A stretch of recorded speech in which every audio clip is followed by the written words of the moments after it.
बिस्मिल्लाहिर्रहमानिर्रहीम। अस्सलामु अलैकुम वरहमतुल्लाहि वबरकातुह। आज हम अपना अगला सबक पढ़ेंगे, लेसन नंबर 12, और आज के सबक में हम पढ़ेंगे स्ट्रक्चर ऑफ इंट्रोगेटिव सेंटेंसेस। लेकिन सबसे पहले हमारे लिए ये जानना ज़रूरी है कि इंट्रोगेटिव सेंटेंस किसे कहते हैं और इंट्रोगेटिव की दो किस्में होती हैं, पॉजिटिव और नेगेटिव। तो आज के सबक में हम पॉजिटिव के बारे में पढ़ेंगे, मुस्बत के बारे में पढ़ेंगे। तो इंट्रोगेटिव सेंटेंस को अगर उर्दू में कहें तो कहेंगे जुमले सवालिया, जुमले इस्तिफहामिया। पॉजिटिव का मतलब मुस्बत, तो यानी कि वो जुमला जिसमें सवाल किया गया हो और उसमें कोई नफ़ी ना हो, यानी नफ़ी के ज़रिए सवाल ना किया गया हो, ठीक है, नफ़ी उसमें ना पाई जाए, तो इसको हम क्या बोलेंगे? Interrogative sentence. सो इंट्रोगेट का ही मतलब होता है पूछना, सवाल करना, पूछताछ करना। तो गोया कि वर्ड ही बतला रहा है कि ये सवाल से ही मुताल्लिक जुमला होगा। मिसाल के तौर पर अगर आप कहें हमूद इस वक्त कहाँ है, आप कहें क्या आपका भाई इस वक्त दफ्तर में होगा। अगर आप कहते हैं आपके अबू सऊदी में कब से हैं, तो अगर आप देखेंगे तो ये जो तीनों मिसालें हैं इनमें नहीं, कहीं नहीं आया हुआ है। आप जो है सवाल कर रहे हैं, पूछ रहे हैं, इंट्रोगेट कर रहे हैं, ठीक है। तो यही जुमले क्या कहलाएंगे? इंट्रोगेटिव सेंटेंस पॉजिटिव कहलाएंगे। इनका अपने बनाने का एक तरीका है जिनको हमें फॉलो करना है, लेकिन उससे पहले हमें ये जानना चाहिए कि जो इंट्रोगेटिव सेंटेंस है इंग्लिश में वो दो तरह के होते हैं। लेकिन इससे पहले अगर आप उर्दू की बात करें तो उर्दू में भी दो तरह के होते हैं। पहला क्या होगा? पहला वो जुमला होता है जो शुरू होता है सवालिया जुमलों से, जैसे कब, क्या, क्यों, कौन, कहाँ, ठीक है, ठीक है। दूसरा कौन सा होता है? दूसरा होता है वो जुमला जो लफ्ज़े क्या से शुरू हो। देखिए, लफ्ज़े क्या एक बीच में आता है, वो अलग है, मैं उसकी बात नहीं कर रहा हूँ। लफ्ज़े क्या शुरू में भी आता है, जैसे क्या तुम बीमार हो, क्या तुम अभी ऑफिस में हो। तो गोया की जो सवालिया जुमले होते हैं, इंग्लिश में हो चाहे उर्दू में हो, उनकी दो किस्में होती हैं। पहली किस्म क्या होगी? पहली किस्म होगी, हम उर्दू की बात कर रहे हैं, जो सवालिया जुमलों से यानी सवालिया कलिमात से, जैसे कि कब, क्यों, कहाँ, कौन, इस तरह के कलिमात से शुरू होगा। दूसरा जुमला होगा जो लफ्ज़े क्या से शुरू होगा, और इन दोनों में थोड़ा सा फ़र्क है, ज़्यादा नहीं, बस थोड़ा सा फ़र्क है। तो सबसे पहले हम बात करेंगे उन जुमलों की जो लफ्ज़े कब, लफ्ज़े क्यों, लफ्ज़े कहाँ और लफ्ज़े कौन से शुरू होते हैं। तो उसका बनाने का क्या तरीक़ा है? इसका बनाने का तरीक़ा ये है कि सबसे पहले हम क्वेश्चन वर्ड लाएंगे, उसके बाद हेल्पिंग वर्ब लाएंगे, उसके बाद हम सब्जेक्ट का इस्तेमाल करेंगे, उसके बाद हम को अदर वर्ड्स लाएंगे, यानी बहुत सारी और बातें होती हैं, ठीक है, जैसे कि टेबल पर, इस तरह की इंशाल्लाह मिसालों से समझेंगे। तो आपको क्या करना है? सबसे पहले आपको क्वेश्चन वर्ड लाने हैं, लफ्ज़े कब की, क्यों की, कहाँ की, कौन। उसके बाद आपको डायरेक्टली हेल्पिंग वर्ब लाना है। अब हेल्पिंग वर्ब लाने के बाद आप सब्जेक्ट लाएंगे, उसके बाद दीगर कलिमात लाएंगे। एक चीज़ मैं आपके जहन में बता देना चाहूँगा, आपके जहन में बात होनी चाहिए कि कोई भी इंग्लिश ज़ुबान का जुमला हो, अगर उसमें क्वेश्चन है तो लाजिम है कि उसमें हेल्पिंग वर्ब हो, और ये क्वेश्चन वर्ड के फौरन बाद ही होगा। क्वेश्चन वर्ड के फौरन बाद ही आप हेल्पिंग वर्ब लाएंगे, कोई भी जुमला हो अंग्रेजी जुबान का। ये बात आप जहन में रख लें अभी से। तो सबसे पहले आप क्वेश्चन वर्ड लाएंगे, उसके बाद हेल्पिंग वर्ब लाएंगे, उसके बाद सब्जेक्ट लाएंगे, उसके बाद दीगर कलिमात अगर हैं जुमले में तब उसको लेकर आएंगे। मिसाल के तौर पर आप कहें how are you today, how are you today, इसका मतलब क्या होगा? आज आप कैसे हैं। कभी कभी हम पूछते हैं हाउ आर यू, है ना, हाउ आर यू। यहाँ पे आप देख रहे हैं कि आप यही स्ट्रक्चर फॉलो कर रहे हैं। आप बोलते हैं, जानते हैं ये जुमला, लेकिन स्ट्रक्चर वही है, question word, helping verb, subject. अगर दीगर वर्ड पाए जाते हैं तो आप यहाँ लिखेंगे। एक चीज़ का आपको ख्याल रखना, यहाँ पर मैंने एक्स्ट्रा कर दिया प्लस क्वेश्चन मार्क, इसका भी ख्याल रखना है आपको, बहुत ज़रूरी चीज़ है, इसको आप कभी नहीं भूलेंगे क्वेश्चन मार्क लगाना, ठीक है। तो कहते हैं हाउ आर यू, यहाँ पे आप देख रहे हैं कि आपने वही स्ट्रक्चर फॉलो किया जो मैंने आपको आज बताया है, और उसके बाद टुडे आपने इजाफा कर दिया। आप इसको कह सकते हैं हाउ इज़ योर फादर। देखिए ये एक ही जुमला है, how are you, how are you today, लेकिन आप इसी स्ट्रक्चर पर इसी एक जुमले से हज़ारों जुमले बना सकते हैं।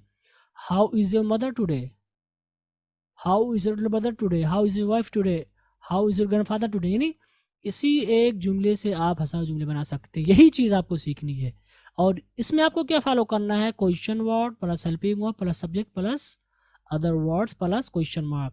तो ये स्ट्रक्चर होगा आपका उन जुमलों में, उन सवालिया जुमलों में जो लफ्ज़े क्या से ना शुरू हो, ठीक है। और मिसालें देखें, वेयर वॉज माई की, मेरी चाबी कहाँ थी। मिसाल के तौर पर आप ढूंढ रहे थे, आखिर में चाबी मिल गई, तो आपने पूछा कि ये कहाँ थी भाई, मुझे नहीं मिल रही थी। यहाँ पे आप देख सकते हैं हाउ वेयर वाज माई की, यहाँ पे आपने सबसे पहले क्वेश्चन वर्ड कहा, उसके बाद आपने हेल्पिंग वर्ब का इस्तेमाल किया, उसके बाद आपने माई की कहा। और एक चीज़ आप याद रखें कि आप क्वेश्चन वर्ड के फौरन बाद ही हेल्पिंग वर्ब लाएंगे, जैसे कि यहाँ पर आप देख सकते हैं। ये चीज़ हमेशा के लिए है। अगर ऑक्सिलरी वर्ब पढ़ लें तो ऑक्सिलरी वर्ब यहाँ पे आ जाएगा, मस्ट है, शुड है, जो भी आप पढ़ेंगे आगे इंशाल्लाह। एक और मिसाल देखें, who will be in the office, who will be in the office. तो यहाँ पे हु एक क्वेश्चन वर्ड है, उसके बाद आपने फौरन हेल्पिंग वर्ब का इस्तेमाल किया विल बी। चूंकि यहाँ पर सब्जेक्ट नहीं है इसलिए हमने यहाँ पे कुछ नहीं लिखा है, यहाँ पे मैंने डॉट डॉट डाल दिया है। उसके बाद इन द ऑफिस, ऑफिस में दीगर वर्ड्स यहाँ पे इस्तेमाल किया। तो who will be in the office at this time, इस वक्त ऑफिस में कौन होगा, ठीक है। तो आप देख सकते हैं कि यहाँ पर हमने सबसे पहले क्वेश्चन वर्ड का इस्तेमाल किया, डायरेक्टली हेल्पिंग वर्ब लेकर आए, उसके बाद सब्जेक्ट लेकर आए, चूंकि यहाँ पे सब्जेक्ट नहीं था इसलिए नहीं लिखा।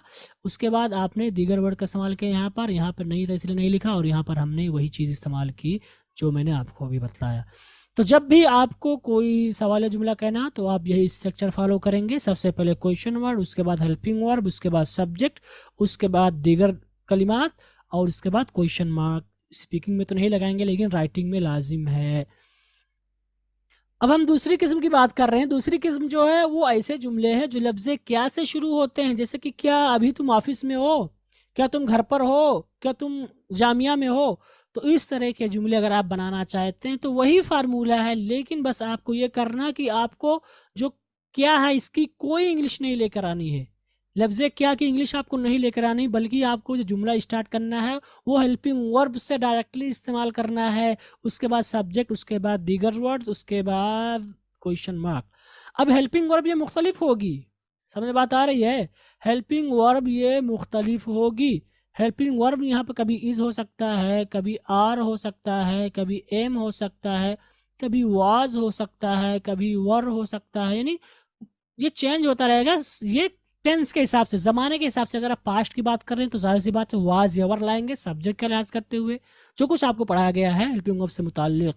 तो यहाँ पर ये चेंज होता रहेगा, लेकिन जुमला जो आपका शुरू होगा वो हेल्पिंग वर्ब से डायरेक्टली शुरू होगा। आपको लफ्ज़े क्या लाने की ज़रूरत नहीं है, गरचे क्या की इंग्लिश वाट आती है, लेकिन आपको यहाँ वाट लाने की ज़रूरत नहीं होगी, बल्कि आप जो भी जुमला कहेंगे वो डायरेक्टली हेल्पिंग वर्ब से स्टार्ट करेंगे, उसके बाद सब्जेक्ट, उसके बाद अदर वर्ड्स, और उसके बाद क्वेश्चन मार्क। मिसाल के तौर पर आप कहते हैं are you okay today, are you okay today, इसका क्या मतलब होगा कि क्या तुम आज ठीक हो। तो यहाँ पे आप देख सकते हैं लफ्ज़ आर पहले आया हुआ जो कि हेल्पिंग वर्ब है, और ये प्रेजेंट में है, और आर इसलिए आया हुआ क्योंकि यू है, और यू के साथ हम हेल्पिंग वर्ब का इस्तेमाल करते हैं आर, इसलिए यहाँ पर आर आया हुआ है। लेकिन अगर हम इसको बदल दें, यहाँ हम कोई ऐसा वर्ड ले आए जो सिंगुलर हो, जैसे हामिद कर दें, तो यहाँ पे इज आ जाएगा। तो कहेंगे इज हामिद ओके टुडे, कि क्या आज हामिद ठीक है। अगर यहाँ किस लड़की का नाम ले ले तो कहेंगे इज अस्मा ओके टुडे, क्या आज अस्मा ठीक है। तो ये देखिए आप बदलता रहता है, ये हेल्पिंग वर्ब बदलता रहेगा, लेकिन इनकी जगह नहीं बदलेंगी, ये सारे बदलेंगे, वर्ड बदलेंगे लेकिन इनकी जगह नहीं बदलेगी। तो जब भी आप कोई ऐसा जुमला बोलना चाहते हैं जो लफ्ज़े क्या से शुरू हो रहा है, वो सवालिया है, तो हमारे लिए ज़रूरी है कि हम हेल्पिंग वर्ब से स्टार्ट करें। और मिसालें देखें, वर you in the classroom at that time, were you in the classroom at that time, क्या तुम उस वक्त क्लासरूम में थे। तो यहाँ पर आप देख सकते हैं लफ्ज़े क्या से जुमला शुरू हो रहा है, इसलिए हमने पहले हेल्पिंग वर्ब का इस्तेमाल किया वर, उसके बाद सब्जेक्ट यू, उसके बाद other words in the classroom at that time. जो भी आप लाना चाहें, ऑन संडे, ऑन सैटरडे, जो भी आप लाना चाहें आप बदल सकते हैं। ये आपकी पास्ट की मिसाल है। अगली मिसाल देखें, will he be in the office at that time, will he be in the office at that time, कि क्या वो will he be in the office at this time, कि क्या वो इस वक्त ऑफिस में होगा। आप बात कर रहे हैं, कहीं जा रहे हैं किसी से मिलने, तो आप पूछ रहे हैं कि क्या इस वक्त ऑफिस में होगा। तो इसके लिए आपने यहाँ पर लफ्ज़े विल का इस्तेमाल किया सबसे पहले, उसके बाद सब्जेक्ट इस्तेमाल किया, उसके बाद B in the office at this time इस्तेमाल किया। और लफ्ज़ बी ये हेल्पिंग वर्ब ही का हिस्सा है, विल बी, लेकिन एक्चुअल में हेल्पिंग वर्ब नहीं है बल्कि असल हेल्पिंग वर्ब विल है। इसीलिए हमने सबसे पहले विल का इस्तेमाल किया, उसके बाद सब्जेक्ट का इस्तेमाल किया और बी को हम बाद में लेकर आए। तो इस चीज़ का ख्याल रखना है कि अगर हेल्पिंग वर्ब दो या दो से ज़्यादा हिस्सों पर मुश्तमिल हो तो हम पहले वाले हिस्से को मानेंगे। इसलिए यहाँ पर विल बी नहीं आकर के कैसे आया है, will he be in the office at this time. तो ये स्ट्रक्चर आपका बनेगा, ठीक है। तो जुमले दो तरह के होते हैं सवालिया उर्दू में, या इंग्लिश में भी आप कह सकते हैं, दो ही होंगे। तो पहला जो लफ्ज़ कब से शुरू हो, लफ्ज़ क्यों से शुरू हो, लफ्ज़ कहाँ से शुरू हो, लफ्ज़ कौन से शुरू हो, तो इसका स्ट्रक्चर होगा क्वेश्चन वर्ड, उसके बाद हेल्पिंग वर्ब, उसके बाद सब्जेक्ट, उसके बाद दीगर वर्ड्स, उसके बाद क्वेश्चन मार्क। और अगर लफ्ज़ क्या से शुरू हो रहा है तो सबसे पहले हम हेल्पिंग वर्ब लाएंगे, उसके बाद सब्जेक्ट लाएंगे, उसके बाद अदर वर्ड्स लाएंगे। यहाँ पर ज़्यादा फर्क नहीं है, बहुत ज़्यादा फर्क नहीं है, बल्कि बस आपने सिर्फ क्वेश्चन वर्ड यहाँ पे लिखा था, यहाँ पे नहीं लिख रहे हैं। यहाँ पर आप क्वेश्चन वर्ड लिख रहे थे, लफ्ज़ कब की इंग्लिश ला रहे थे, क्यों खिला रहे थे, कहाँ खिला रहे थे, कौन खिला रहे थे, लेकिन यहाँ पर नहीं ला रहे हैं। स्ट्रक्चर सेम है, देखिए क्वेश्चन वर्ड यहाँ पे नहीं है इसलिए हम नहीं लाए, helping verb, subject subject, other words, question mark. तो यहाँ पे आप देख सकते हैं कि सेम है, कोई फर्क नहीं है। तो आपको इसमें घबराने की जरूरत नहीं है, एक ही चीज़ है, बस आपको थोड़ा सा चेंज करना है। वो ये है कि अगर लफ्ज़ क्या से शुरू हो जाए तो हम डायरेक्टली हेल्पिंग वर्ब से इस्तेमाल करेंगे, हेल्पिंग वर्ब से शुरू करेंगे और हेल्पिंग वर्ब बदलती रहेगी सब्जेक्ट के हिसाब से, ठीक है। अब ये जो स्ट्रक्चर होगा ये तमाम जुमलों के लिए होगा, तमाम ज़मानों के लिए होगा। जैसे कि अगर कोई जुमला शुरू होता है लफ्ज़ क्या से, क्यों से, कहाँ से, कौन से, तो इसका स्ट्रक्चर होगा question word plus helping word plus subject plus other words plus question mark. और ये प्रेजेंट के लिए भी होगा, जैसे हाउ आर यू। पास्ट के लिए भी स्ट्रक्चर होगा, where was my book. Future के लिए भी स्ट्रक्चर होगा, when will the manager be in the office. तो यहाँ पे आप देख सकते हैं कि तीनों ज़मानों का स्ट्रक्चर एक ही है, हमने इसको चेंज नहीं किया है। Question word, helping verb, subject और अदर वर्ड्स जिसमें है उसमें है, जिसमें नहीं उसको हमने छोड़ दिया। तो गोया कि ये स्ट्रक्चर तमाम जुमलों में या तमाम ज़मानों में यही स्ट्रक्चर हम फॉलो करेंगे। हम ज़माने के बदलने के हिसाब से इसके स्ट्रक्चर को नहीं बदलेंगे, बल्कि इनका स्ट्रक्चर नहीं बदलेगा, ये वर्ड्स बदलेंगे। कभी इज है, कभी आर है, कभी एम है, कभी वाज है, कभी वर है, कभी विल है, कभी शेल है, और यहाँ पर कभी हाउ है, कभी वेन है, कभी कुछ है, लेकिन इनकी जगह एक ही रहेगी। इस चीज़ का आपको ख्याल रखना है। अगर हम उस जुमले की बात करें जो लफ्ज़ क्या से शुरू होता है, तब भी इसका स्ट्रक्चर एक ही होगा, वो helping verb plus subject plus other words plus question mark. जैसे कि आप प्रेजेंट में कहेंगे आर दे ओके टुडे, क्या वो लोग सब ठीक ठाक हैं आज। आप पास्ट में कहेंगे were you all in the classroom at that time, क्या तुम सारे लोग उस वक्त क्लासरूम में थे। हो सकता है कोई बात चल रही हो, इस तरह का कोई जुमला नहीं बोला जाता है, लेकिन बोला जाता है जब बहुत गुफ्तगू चल रही है, उसमें जुमले आ जाते हैं, ठीक है। Will she be in her office, क्या वो अभी अपनी ऑफिस में होगी, अपने दफ्तर में होगी। यहाँ पे आप देख सकते हैं कि सबका स्ट्रक्चर एक ही जैसा है, हमने कुछ भी नहीं बदला है, बस हमने अल्फाज को बदले हैं। चूंकि अल्फाज इसी बात को चाहता कि हम बदलें, हम हमेशा आर ही नहीं कहेंगे, हम हमेशा दे ही नहीं कहेंगे, बल्कि बदलता रहेगा। तो गोया कि इनका स्ट्रक्चर एक ही होगा, helping verb plus subject plus other words. तो आज हम आपको ये बताना चाहेंगे बहुत ही अहम चीज़, वो ये है कि विल बी के बारे में मैंने इससे पहले बता चुका हूँ, लेकिन इस बारे में बताना चाहूँगा कि लफ्ज़ विल बी को अगर हम इस्तेमाल करें या इस तरह के जो भी हेल्पिंग वर्ब्स हैं जो दो या दो से ज़्यादा अल्फाज से मुश्तमिल हो, तो हम सिर्फ पहले वाले हिस्से को मानेंगे, और जो इसका अगला हिस्सा है उसको हम सब्जेक्ट के बाद लाएंगे, हमेशा सब्जेक्ट के बाद लाएंगे। विल पहले लिखेंगे, उसके बाद सब्जेक्ट के बाद लाएंगे। तो हमारा स्ट्रक्चर क्या बनेगा, सबसे पहले क्वेश्चन वर्ड, उसके बाद विल, उसके बाद सब्जेक्ट, उसके बाद बी, उसके बाद अदर वर्ड्स। मैं इस बात पर फोकस इसलिए कर रहा हूँ क्योंकि आप बहुत सारे लोगों को पाएंगे जो उसमें गलती कर रहे हैं। तो आप मेरी फोकस करने को आप ये मत समझे क्या वही बात बार बार बता रहे हैं, बल्कि लोग गलती करते हैं और मैं चाहता हूं कि आप ये गलती ना करें। इसलिए मैं फोकस कर रहा हूं इस चीज़ पर कि आप सिर्फ पहले वाले हिस्से को लेकर आएंगे, क्वेश्चन वर्ड के बाद पूरे को उठाकर नहीं लाएंगे, व्हाई विल बी नहीं, बल्कि सिर्फ क्वेश्चन वर्ड, उसके बाद विल, उसके बाद subject plus be plus other words, ठीक है। जैसे आप कहेंगे when will he be in the park, आप नहीं कहेंगे when will be he in the park, no, गलत हो जाएगा। आप कहेंगे when will he be in the park. तो हमेशा आप जो हेल्पिंग वर्ब या ऑक्सिलरी वर्ब के दूसरे हिस्से सब्जेक्ट के बाद ही लिखेंगे। तो आप कहेंगे when will he be in the park, वो पार्क में कब होगा। इसी तरह से अगर कोई जुमला शुरू होता है लफ्ज़ क्या से हेल्पिंग वर्ब से डायरेक्टली, तब भी आप सिर्फ हेल्पिंग वर्ब का पहला हिस्सा शुरू में लाएंगे और दूसरे हिस्से को सब्जेक्ट के बाद लाएंगे। तो आप कहेंगे will subject plus be plus other words plus question mark. उसके बाद आप कहेंगे मिसाल के तौर पर will she be in her office, कि क्या वो अपने दफ्तर में होगी। तो दोनों में आप देख सकते हैं कि लफ्ज़ बी को, यानी जो हेल्पिंग वर्ब का दूसरा हिस्सा है जो कि असल में हेल्पिंग वर्ब नहीं है, इसको हमने सब्जेक्ट के बाद लिखा है। और यही फार्मूला हमेशा आप लागू करेंगे, चाहे ऑक्सिलरी वर्ब हो। आप टेंस पढ़ेंगे तब भी यही फार्मूला आप लागू करेंगे। इसलिए अभी से इस बात को आप जहन में बिठा लें ताकि आपको वहाँ दिक्कत ना हो। तो आज के सबक का खुलासा क्या है? आज के सबक में हमने जो है इंट्रोगेटिव के बारे में पढ़ा जो कि पॉजिटिव था। हमने इसके बारे में पढ़ा कि इसकी ये दो तरह के होते हैं। पहला जो लफ्ज़ कब से शुरू हो, क्यों से शुरू हो, कहाँ से शुरू हो, कौन से शुरू हो। तो इस सूरत में हम सबसे पहले क्वेश्चन वर्ड लाएंगे, उसके बाद डायरेक्ट हेल्पिंग वर्ब लाएंगे, उसके बाद सब्जेक्ट लाएंगे, उसके बाद दीगर वर्ड्स लाएंगे। लेकिन अगर कोई ऐसा जुमला है जो लफ्ज़ क्या से शुरू हो रहा है तो हम डायरेक्टली हेल्पिंग वर्ब से स्टार्ट करेंगे। Helping verb plus subject plus other words plus question mark.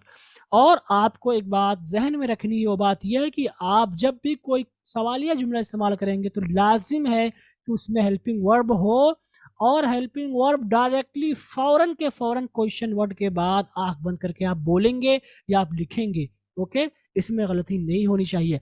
अलबत्ता एक चीज का आपको ख्याल रखना है, वो चीज ये है कि जब क्वेश्चन वर्ड में हेल्पिंग वर्ब दो या दो से ज्यादा अल्फाज पर मुश्तमिल हो जाए या ऑक्सिलरी वर्ब हो, तो ऐसी सूरत में हम सिर्फ पहले वाले हिस्से को ही असल मानेंगे और उसको हम हेल्प क्वेश्चन के बाद ही लाएंगे। बकिया जो इसके हिस्से हैं उनको हम सब्जेक्ट के बाद लाएंगे। ये चीज़ हमेशा होगी, ठीक है। जैसे आप कहेंगे question plus will plus subject plus be plus other words. अगर कोई जुमला शुरू हो रहा है तो आप कहेंगे when will he be in the park. और इसी तरह से अगर लफ्ज़ के ऐसा शुरू हो तब भी आप सबसे पहले विल लाएंगे, उसके बाद सब्जेक्ट लाएंगे, उसके बाद बी लाएंगे, उसके बाद दीगर वर्ड्स लाएंगे। जैसे आप कहेंगे will she be in her office. इस तरह से ये आज का हमारा यहाँ पर ग्रामर का सबक ख़त्म हुआ और उम्मीद करता हूँ कि आपको समझ में आया होगा। क्योंकि हमने आज ग्रामर पढ़ा है तो इसलिए हमारे लिए ज़रूरी कि हम इसका भी होमवर्क ले लें। तो ये आपके लिए 20 जुमले हैं जिसमें से 10 उर्दू के हैं, आपको इनको इंग्लिश में करना होगा, और 10 इंग्लिश में है, इनको आपको उर्दू में करना होगा। और मुझे लगता है कि इन अल्फाज मानी क्लियर हैं। जैसे कि है तुम कल पार्टी में थे, क्या वो सब के सब इस वक्त जहाँ मिलिया में होंगे? आपकी बेटी परसों कहा थी, परसों के लिए बिफोर यस्टरडे। बिफोर यस्टरडे का मतलब कल, बिफोर यस्टरडे परसों। जैद क्या महमूद तुम्हारे साथ है?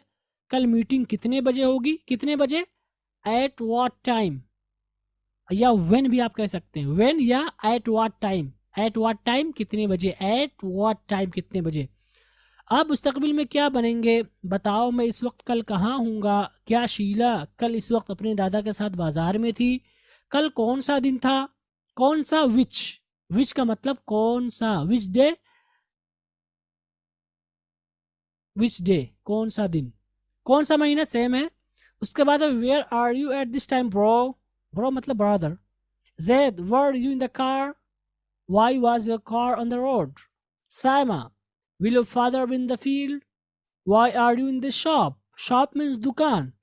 When will they be here for the game? Game का मतलब खेल। Who will be in your room at this time? At this time का मतलब इस वक्त। Is your son in Turkey? Was Razia with you in the evening? Evening not evening, evening शाम।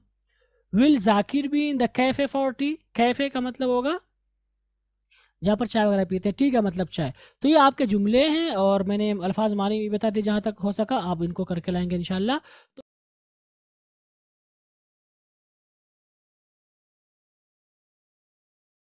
तो grammar की एक्सरसाइज करेंगे जिसमें से सबसे पहले हम इंग्लिश से उर्दू का तर्जुमा करेंगे, जिसमें से पहला जुमला है where are you at this time bro. तुम कहेंगे भाई आप इस वक्त कहाँ हैं, या भाई तू इस वक्त कहाँ है, या भाई तुम इस वक्त कहाँ हो। आप ये भी कह सकते हैं इस वक्त कहाँ हो भाई तुम, जो भी आप कहना चाहें, लेकिन घुमा फिरा के यही माना आएगा। दूसरा Zaid were you in the car? Zaid क्या आप गाड़ी में थे, या जैद क्या तुम गाड़ी में थे। Y was your car on the road, इसको हम कहेंगे आपकी गाड़ी सड़क पर क्यों थी। उसके बाद है Saima will your father B in the field, तो हम कहेंगे साइमा क्या तुम्हारे वालिद खेत में होंगे, ओके, या तेरे अब्बू खेत में होंगे, जो भी आप कहना चाहें। Why are you in this shop, हम कहेंगे आप इस दुकान में क्यों हैं। अगला है when will they be here for the game, तो कहेंगे वो खेल के लिए यहाँ कब होंगे। आप कह सकते हैं वो सब खेल के लिए यहाँ कब होंगे। आप कह सकते हैं वो लोग खेल के लिए यहाँ कब होंगे। अगला जुमला है who will be in your room at this time, इसको हम कहेंगे इस वक्त आपके कमरे में कौन होगा। Is your son in Turkey, तो कहेंगे क्या आपका बेटा तुर्की में है।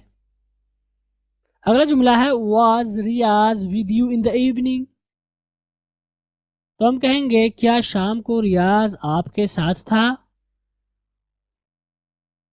अगला जुमला है will Zakir B in the cafe party, तो हम कहेंगे क्या जाकिर चाय के लिए कैफे में होंगे या होगा। ठीक है, तो ये आपके इंग्लिश से उर्दू जुमले हुए। आप इसको सिर्फ तर्जुमे तक ना लें बल्कि आप इसको स्पीकिंग में भी इस्तेमाल करें, और आप इसको उर्दू तक ना लें। आप अगर हिंदी जानते हैं तो हिंदी में भी यही जुमला बनेगा। अगर आपकी कोई और ज़ुबान है, मलयालम है, बंगाली है, जो भी ज़ुबान है आप उसको उस पर महमूल करेंगे, उसको लेंगे। ठीक है भाई, आप इस वक्त कहाँ हैं, इसका भी जुमला होगा बंगाली में, तो वही तर्जुमा होगा आपका where are you at this time bro. तो इसलिए आप सिर्फ उर्दू तक इसको ना रखें, आप बहुत कुछ कर सकते हैं आगे अगर आप मेहनत करें तो। अब हम आगे चलते हैं और अब हम उर्दू से इंग्लिश का तर्जुमा करेंगे, जिसमें से पहला जुमला है तुम कल पार्टी में थे क्या, तो हम कहेंगे were you at the party yesterday. तो यहाँ पे लफ्ज़ किया बाद में आया हुआ है, तो इसका मतलब ये नहीं कि आप दूसरा कुछ लाएंगे, यही माना है। ये असल जुमला क्या है, क्या तुम कल पार्टी में थे, यही माना है। लेकिन चूंकि हम जुमले में ताकीद पैदा करना चाह रहे हैं इसलिए हमने क्या को आखिर में लाया उर्दू में। ठीक है, तो गोया कि लफ्ज़ क्या बीच में नहीं आ रहा है बल्कि ये शुरू ही में आ रहा है। तो हम कहेंगे क्या तुम कल पार्टी में थे, यही माना है इसका। तो मतलब होगा वर you at the party yesterday. तो पार्टी में के लिए हम इन इस्तेमाल करते हैं, लेकिन यहाँ पर हम एट इस्तेमाल करेंगे क्योंकि इसी तरह इस्तेमाल होता है इंग्लिश में preposition at the party, be at the party, party में होना। इसलिए हम कहेंगे were you at the party yesterday, क्या कल पार्टी में थे तुम। उसके बाद अगला जुमला है क्या वो सब के सब इस वक्त जामिया मिलिया में होंगे, तो हम कहेंगे will they all be in Jamia Millia eight this time. तो ऑल वो सब के सब, यहाँ पे ताकीद की लाया हुआ है, ऑल वो सब के सब। और यहाँ पे आप देख सकते हैं कि यहाँ पर बी कहाँ आया हुआ है, सब्जेक्ट के बाद आया हुआ है। किसके बाद आया हुआ है, सब्जेक्ट के बाद आया हुआ है। ठीक है, उसके बाद अगला जुमला है आपकी बेटी परसों कहाँ थी, तो हम कहेंगे where was your daughter yesterday. I am sorry, before yesterday होगा यहाँ पर, बिफोर यस्टरडे आपकी बेटी परसों कहाँ थी, where was your daughter before yesterday, यहाँ पे ऐड कर लीजिए बिफोर। उसके बाद है जैद क्या महमूद तुम्हारे साथ है, तो हम कहेंगे Zaid is Mahmood with you, Zaid क्या महमूद तुम्हारे साथ है। उसके बाद है कल मीटिंग कितने बजे होगी, तो हम कहेंगे eight what time will the meeting be tomorrow.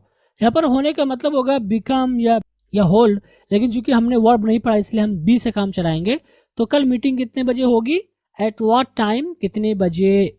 अगर आपने व्हेन लिखा तब भी ठीक है, when will the meeting be, okay तब भी चल जाएगा। At what time will the meeting be tomorrow या when will the meeting be tomorrow. अगला जुमला है आप मुस्तकबिल में क्या बनेंगे, तो आप कहेंगे what will you be in the future. आप अगर बिकम इस्तेमाल करते हैं as a verb become in the future तभी चल जाएगा। सातवां जुमला है बताओ मैं इस वक्त कल कहाँ हूँगा, टेल मी, यहाँ मतलब मुझे बताओ, टेल मी मुझे बताओ। अगर आपने सिर्फ टेल लिखा है तभी ठीक है, इंपेरेटिव सेंटेंस है जिसको आप पढ़ चुके हैं। टेल मी मुझे बताओ या बताओ मैं इस वक्त कल कहाँ हूँगा, where will I be tomorrow at this time, कि मैं इस वक्त कहाँ हूँगा। यहाँ पे आपको एट दिस टाइम ही कहना है, दिस टाइम नहीं कहना होगा। क्या शीला कल इस वक्त अपने दादा के साथ बाजार में थी, तो आप कहेंगे was Sheela in the market with her grandfather at this time yesterday. उसके बाद कल कौन सा दिन था, तो आप कहेंगे व्हाट डे वाज यस्टरडे। और विच डे वाज अगर आपने लिखा है विच डे तो भी ठीक है, व्हाट डे वाज यस्टरडे या विच डे वाज यस्टरडे। उसके बाद है ये कौन सा महीना है, तो आप कहेंगे व्हाट मंथ इज इट। ठीक है, तो चूंकि कौन सा महीना ये पूरा मिलकर के सवाल बन रहा है, सिर्फ व्हाट नहीं बन रहा है। ओके, व्हाट मंथ या विच मंथ, कौन सा महीना, तो इसीलिए आपने व्हाट डे या विच डे कौन सा दिन, ये दोनों मिला करके क्वेश्चन वर्ड बन रहा है। अगर आपने लिखा व्हाट वाज डे यस्टरडे इस तरह का तो ये गलत माना जाएगा, क्योंकि व्हाट डे कौन सा दिन, ये पूरा मिला करके आपका क्वेश्चन वर्ड बनेगा। इसीलिए आपके लिए जरूरी कि आप डे को व्हाट के साथ या विच के साथ इस्तेमाल करें। तो आप कहेंगे व्हाट डे वाज यस्टरडे, कल कौन सा दिन था। या व्हाट मंथ आप नहीं कहेंगे व्हाट इज मंथ, नहीं, गलत हो जाएगा। अगर कोई ऐसा जुमला है जिसमें इस तरह के जुमले इस्तेमाल करेंगे तो हो सकता हो, लेकिन यहाँ पर आपको व्हाट मंथ या विच मंथ ही कहना होगा।